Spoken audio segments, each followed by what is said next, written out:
Long before there were borders, for skyscrapers and highways, this land was already home to people who lived with the earth, not just on it.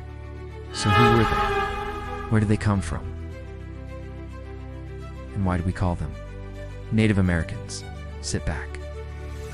This is a story of survival, spirit, and stolen silence. A story you were never told in school. Thousands of years ago, over 15,000 years back during the Ice Age, a group of people crossed a land bridge between what is now Russia and Alaska. That frozen bridge was called Beringia. They didn't know they were making history. They were simply following animals, chasing survival. These were the first humans to ever step foot in North America. As generations passed, they spread far and wide, from the frozen Arctic to the sunny deserts of the Southwest, from the tall redwoods of California to the mighty Mississippi River. The term Native American simply means the first people of America. But remember, they didn't call themselves that. Every tribe had its own name, language, and identity. Some called themselves, some Anishinaabe, some Lakota. They were not one people. They were many nations with rich cultures, governments, religions, and languages. But when Europeans arrived in the late 1400s, they mistakenly thought they had reached India. So, they called the people they met here Indians, a name that stuck for centuries, even though it was completely wrong.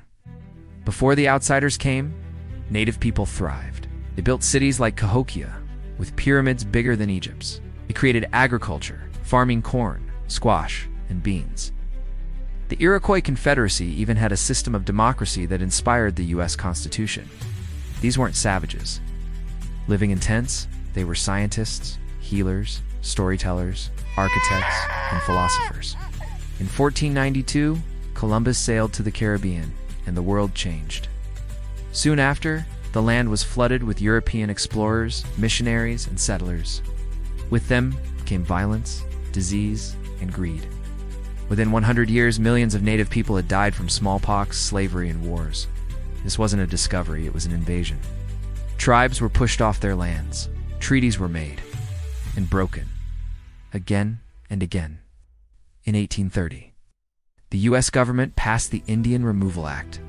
Thousands of native families, including children and elders, were forced to walk hundreds of miles. One of the most painful journeys was the Trail of Tears. Over 4,000 Cherokee people died from cold, hunger, and disease on that trail. This wasn't just a walk. It was ethnic cleansing. It was a stolen home taken at gunpoint. But the native spirit did not die. Even as their land was taken, and their children were sent to boarding schools where speaking their language was punished, they held on. Elders whispered stories. Songs were sung in secret. Dances survived in the shadows. Culture lived, even when it was outlawed.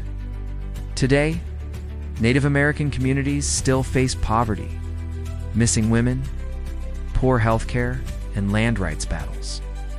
Their reservations are often underfunded. Their sacred lands are still at risk of being destroyed by pipelines or mining. But they're still here, and they are resisting, reclaiming, and rebuilding.